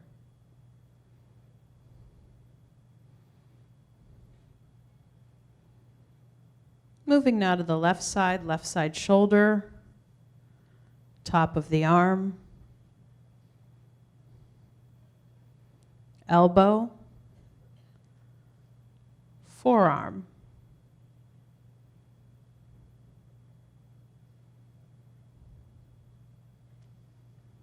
wrist, palm of the hand, top of the hand, thumb, pointer finger, middle finger, ring finger, pinky finger.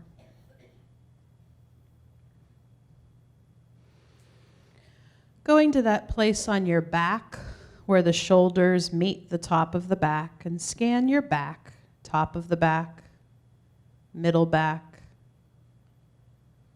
lower back. Moving around to the front, noticing the chest,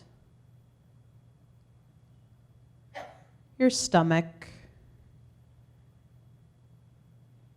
your intestinal region, the hips, and everything that may be connected as you draw your awareness there. And then we'll scan down each side. So noticing the right side hip, top of the leg, knee,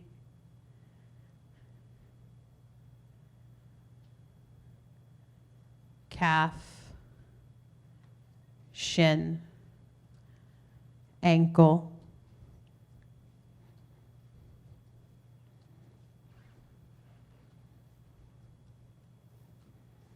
top of the foot, bottom of the foot, big toe,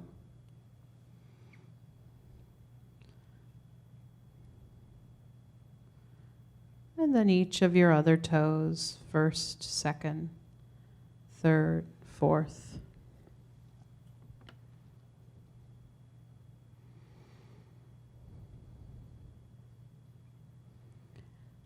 And then going down the other side, so left side hip, top of the leg, knee, calf, shin, ankle, top of the foot,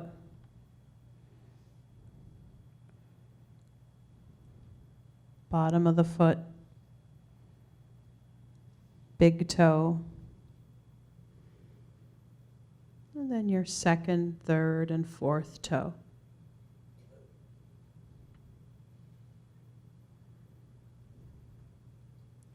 So now notice the whole body as you're able, together as one unit.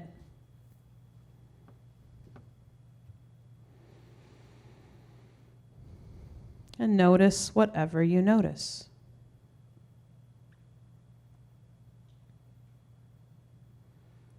Notice perhaps if what you're experiencing right now you might describe as pleasant, unpleasant, or neutral. Pleasant, unpleasant, or neutral. And those three words that I just gave you, pleasant, unpleasant, or neutral, it's from a mindfulness practice called mindfulness of feeling tone. And they're good starter words to give to people when you ask them, what are you noticing now? And if they may say, I don't know, because they are so cut off from their body experience, it's kind of like a menu of three options: pleasant, unpleasant, or neutral. And of course, there are other ways to build feeling vocabulary. I know we've all seen the feelings chart or the emoji chart to look at feeling states, but often we don't teach people vocabulary for working with body awareness. And those are three words from the Buddhist tradition that are good places to start. Is what you're noticing in your body right now pleasant, unpleasant, or neutral? Okay, so that was the more traditional body scan, which is a good base for going into the next skill that we'll do, mindfulness of craving. But before we do that, I want to show you a particularly favorite modification I like to do on the body scan, and that's a moving body scan. Because a lot of people who believe mindfulness is stillness, that's the way you do body scan, the way we just did it. But in the spirit of there's always a modification, I find that many are better able to sense into the different parts of their body and build body awareness by actually moving. So if you wish, especially if you need a little leg break, go ahead and stand up with me. We'll be doing this about 4 or 5 minutes. You can also do this sitting down or lying down in the spirit of modification.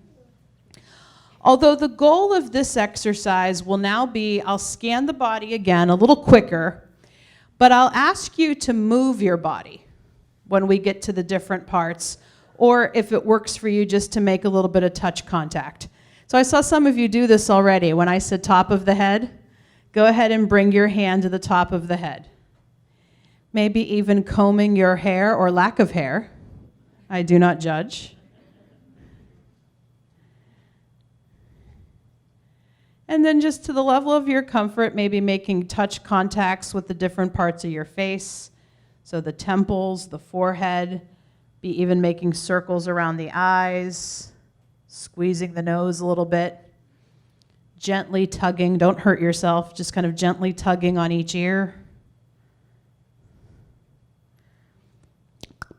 For your mouth, maybe you pucker the mouth, stick the tongue out like that. Notice sensation in the tongue. And then for the neck, maybe you bring the chin gently down to your chest. And if you have a neck injury, all I really ask you to do is just move the chin side to side. If you know you have full range of motion in your neck, you can make full circles or peek over each shoulder.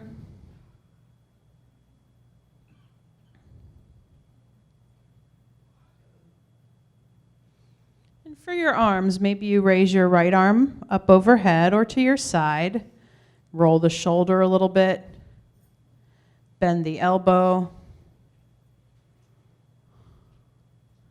and then wiggle each finger, thumb, first, second, third, fourth. Maybe just flick the hand out a little bit, shake the hand out, bring awareness to the hand. And then moving to the other side, left side shoulder, maybe bringing some rotation to the shoulder. Raise the hand up, bend the elbow.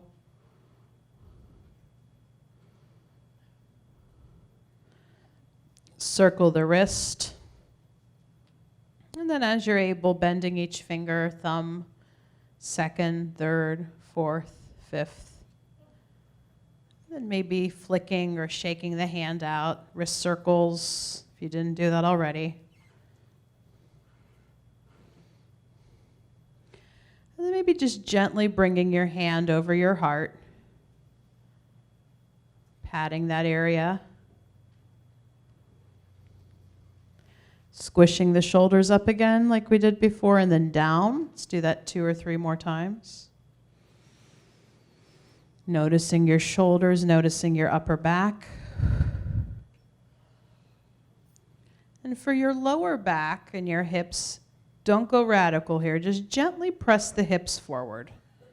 And as you gently press the hips forward, maybe notice if you're engaging a slight bend in your back. And then release.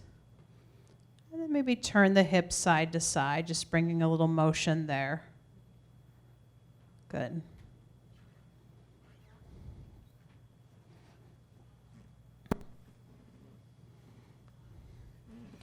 And then for your legs, you can use your chair to support. Maybe just gently pat the top of your leg. Then bend the knee.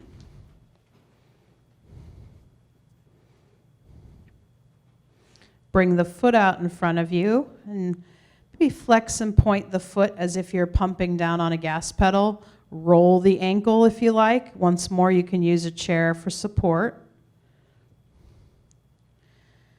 And then pressing the heel down into the floor.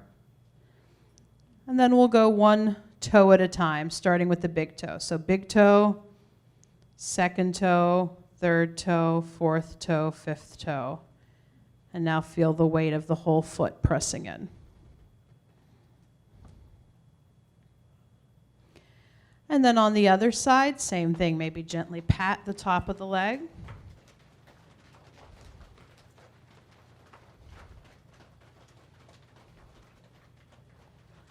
All right, and now for the knee. Bend.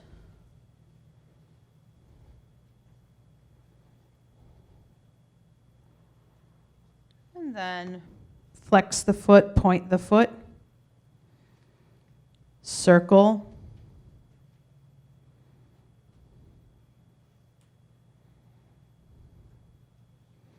Press the heel down. Then perhaps the ball, and then one toe at a time. Big toe, second toe, third toe, fourth toe, and pinky toe. And now come into a standing neutral position. And now quickly scan the body from the top of your head all the way down to the base of your feet. And I'll ask you the same question I asked you with the stationary body scan. What are you noticing now? Much more openness. Cool. And a warmth. Okay. So again, if you're stuck on giving it a description, when I say, what are you noticing now, think of those 3 words, pleasant, unpleasant, or neutral. And neutral just simply means it's not much of anything. But that's cool, because much of our lives are lived in neutrality, that it's like neither good nor bad, it just kind of is. All right? So then when you're ready, you can go ahead and sit down.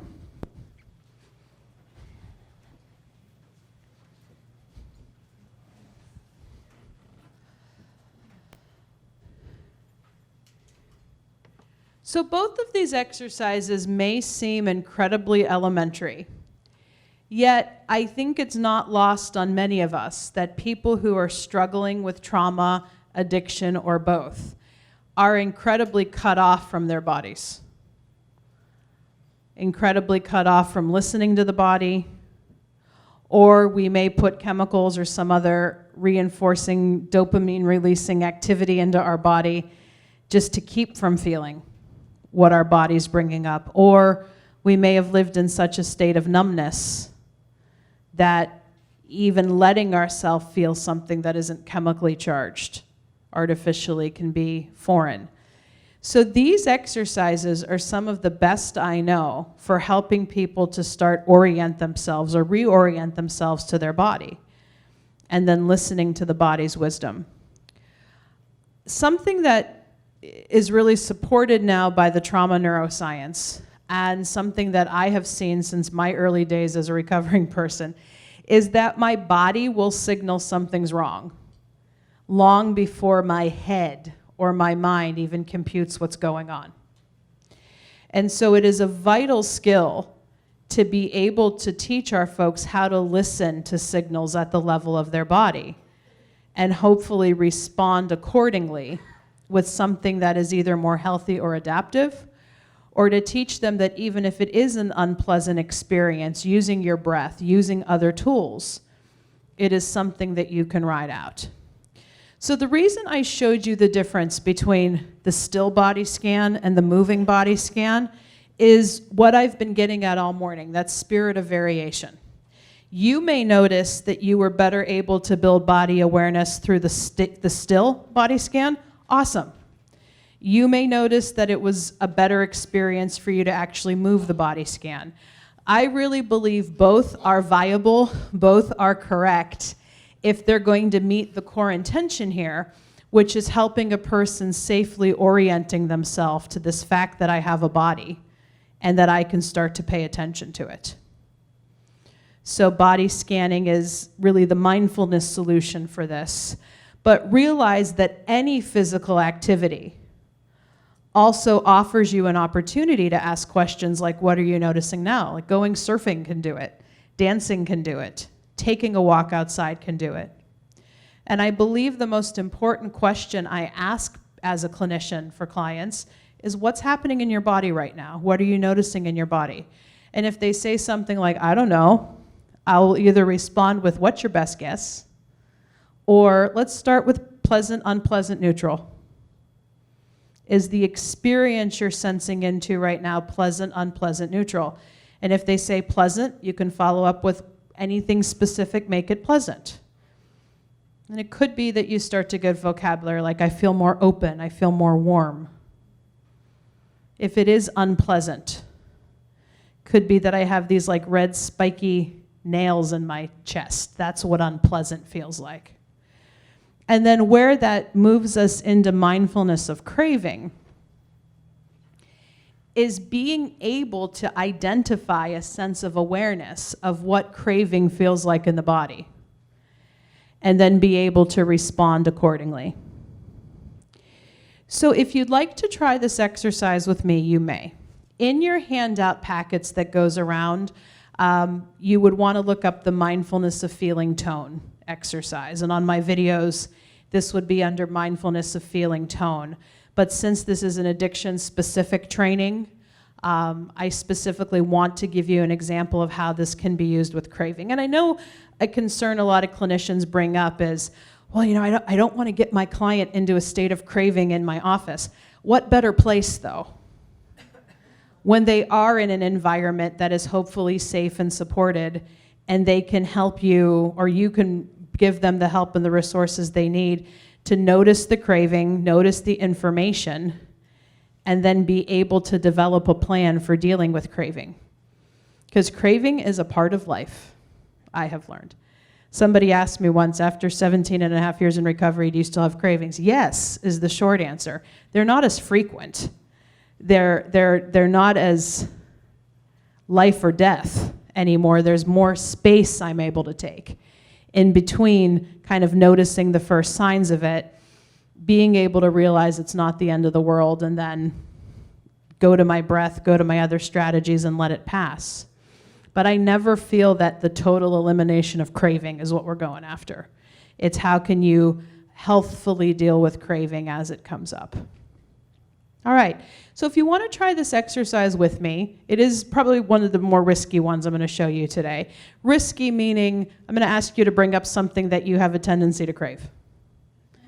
So you can opt out, but hopefully after we do this exercise, our final exercise together, Informal Mindfulness, will help you shake some of that out.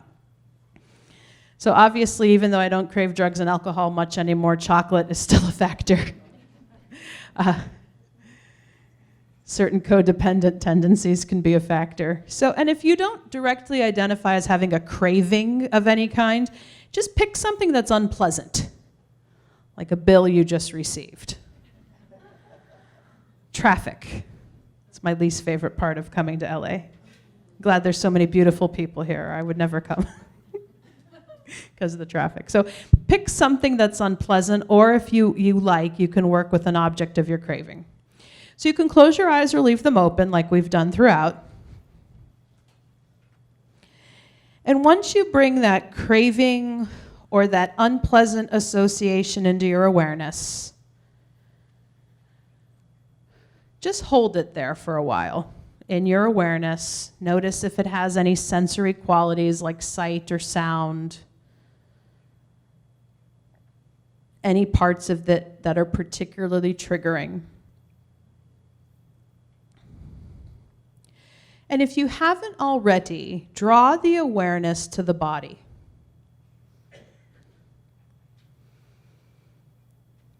So when you hold this object of your craving or this unpleasant association, either will work for this, notice immediately what's happening in the body. And I'll give you some guide questions here. First of all, would you describe it as pleasant, unpleasant, or neutral?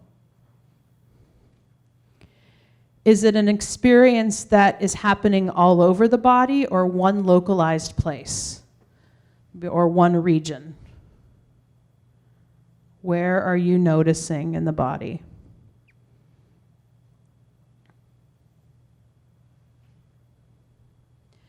So whether it's all over the body or one localized place, does it have a color? Does it have a texture? Does it have a temperature? Maybe there's even a sound that accompanies that craving in your body.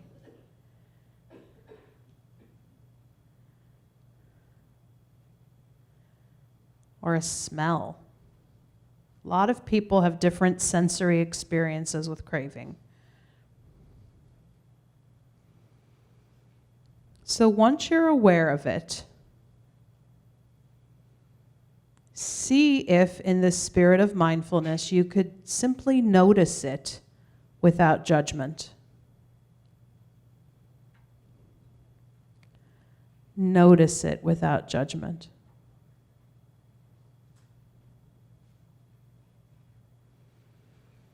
Maybe go to mindful breathing now, one of our other skills we covered today. And see if you could send your breath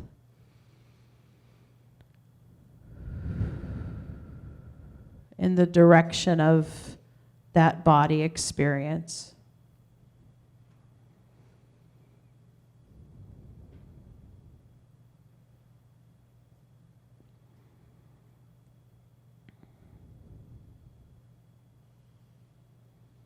And notice what you're noticing now.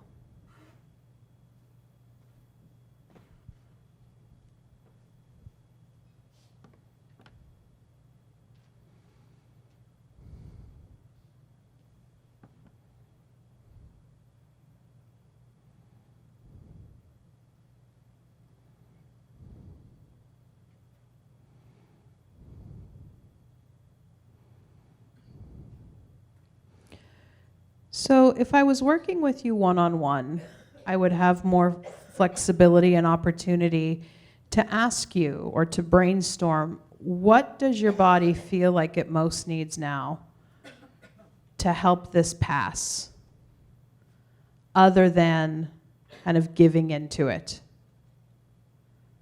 And for some people, maybe this was your experience, just being able to sit with it mindfully and send your breath there for a few minutes helps it to pass, like a wave that dissolves.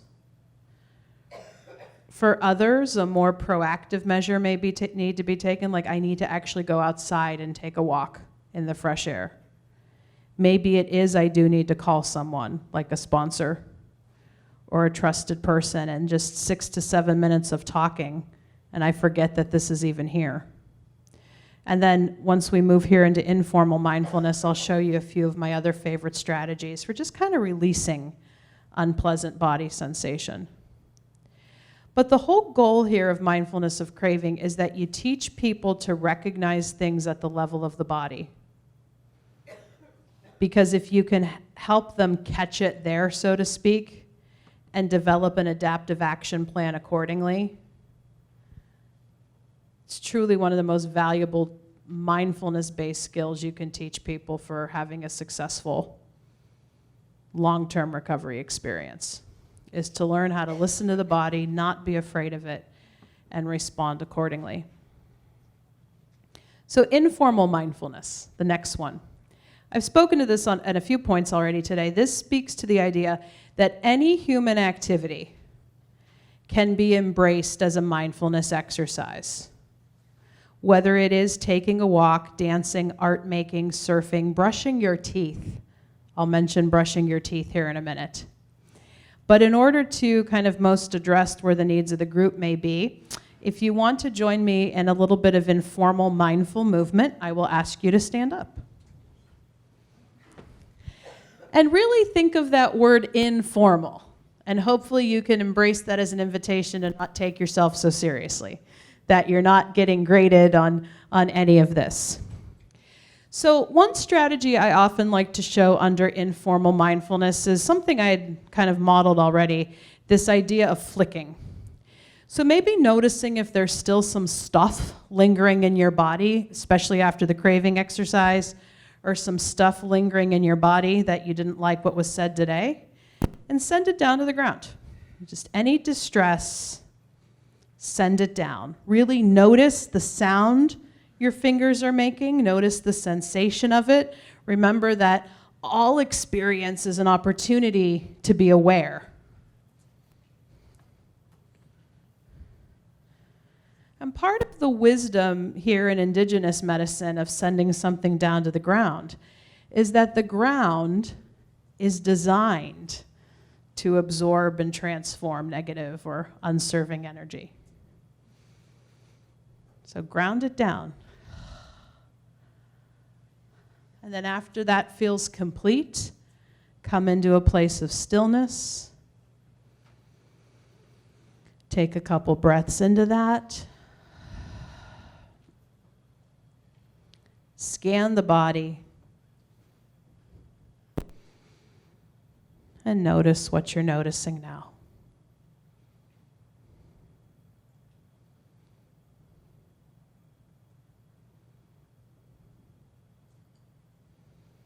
All right, so another informal mindfulness strategy I'd like to show you is something called noodling. And noodling is in the handout packet. So I developed this exercise in concert with a former student of mine who is a professional dancer. So what I'd like everybody to do is stand like you're a piece of uncooked spaghetti. So overly rigid, overly stiff, you can keep the shoulders up by the ears.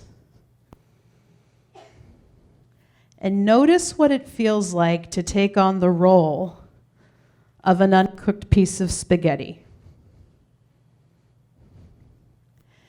And now I'd like you to imagine, we'll suspend reality a little bit here, and pretend that the room is filled with bubbling water, not the type that could hurt you. It's not going to burn us in our imagination. But imagine that this boiling water is starting to work on your uncooked noodle and helping you to soften a little bit. So one time a patient said to me, al dente is all I can manage right now. And I said, that's fine. And I've had some who are just, woo, total cooked spaghetti. So take about 30 seconds or a minute here, and as my student would say, let's noodle. We're noodling. And if you might know this terminology from EMDR, we just kind of go with it here with our movement, just kind of, if you want to make a sound effect with it.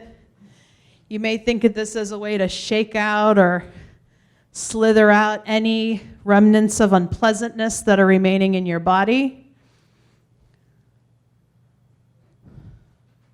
Ooh, my neck needs to noodle. And then when you're ready, shaking out anything that feels incomplete, and then you may return to your seats.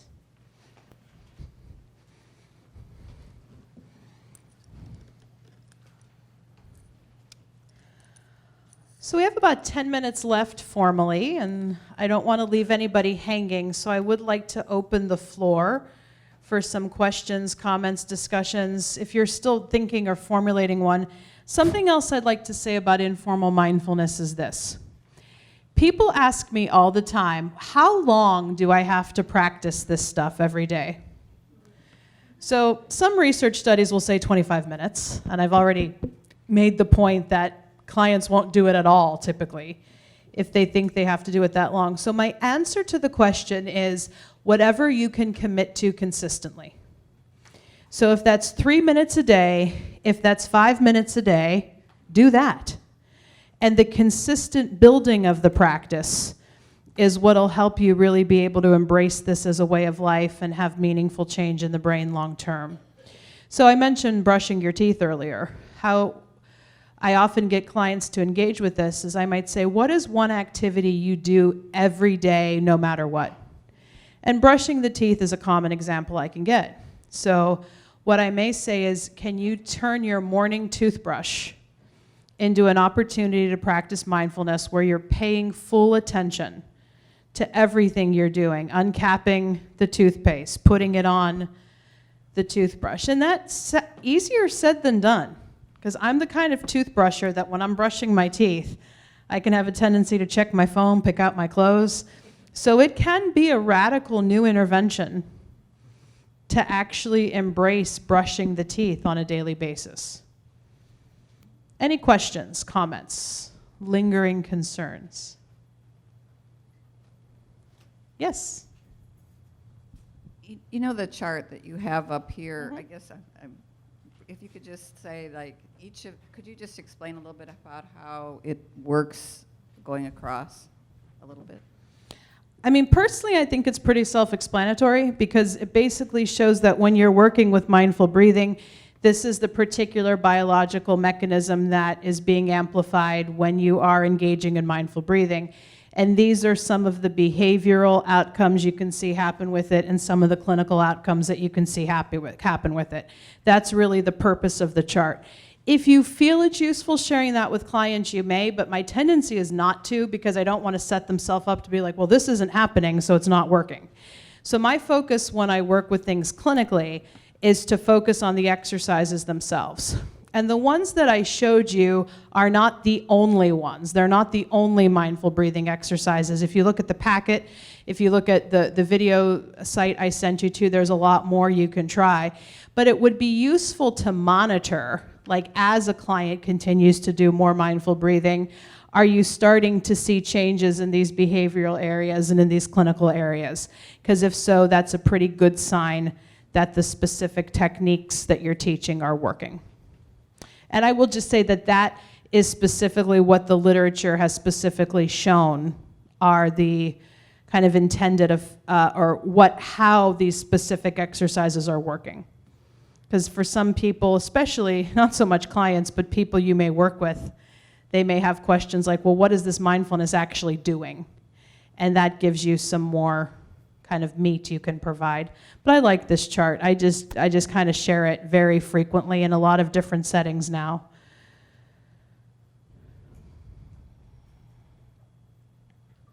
Yes?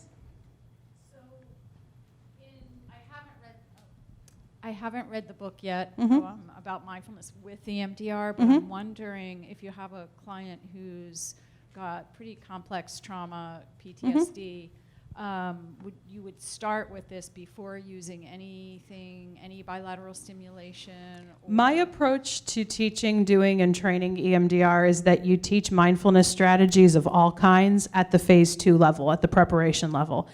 And doing so will set them up to be more successful in the rest of EMDR.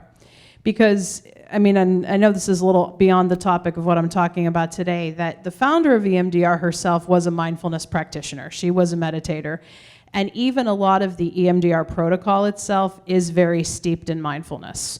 She downplayed a lot of that in later years because she wanted it to get kind of validated as a protocol. But now that it really has been successfully validated, a lot of what Steve and I do in our work is kind of call people to go back to the roots of where she even studied, and that was in mindfulness, in mind-body medicine. So we use it as part of preparation. We definitely use it as part of closure. And then once a person starts to engage in some of these practices, in terms of when you integrate the bilateral, it's client to client, because some people, you can actually do a lot of bilateral pairing with these different mindfulness exercises. Some people may need these mindfulness exercises before they can even handle that. So that's the summary of how we approach it in our group. Up front, hang on, he's coming with the microphone if you don't mind.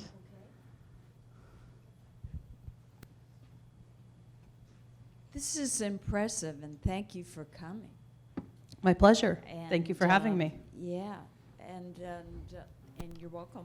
And how does mindfulness help migraine? Is that too complicated a question?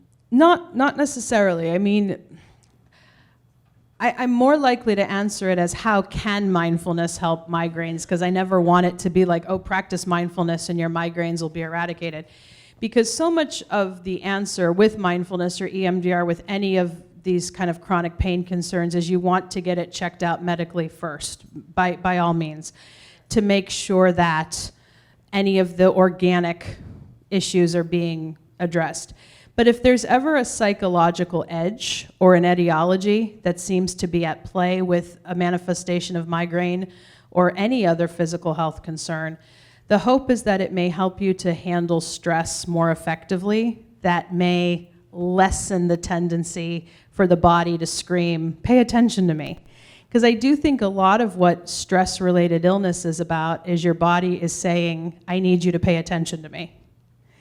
And so if you can learn, I know we did it with craving here, but some of these first signals that you may need to slow down and rest, that's the biggest way I've seen mindfulness be effective with a lot of different kinds of chronic pain.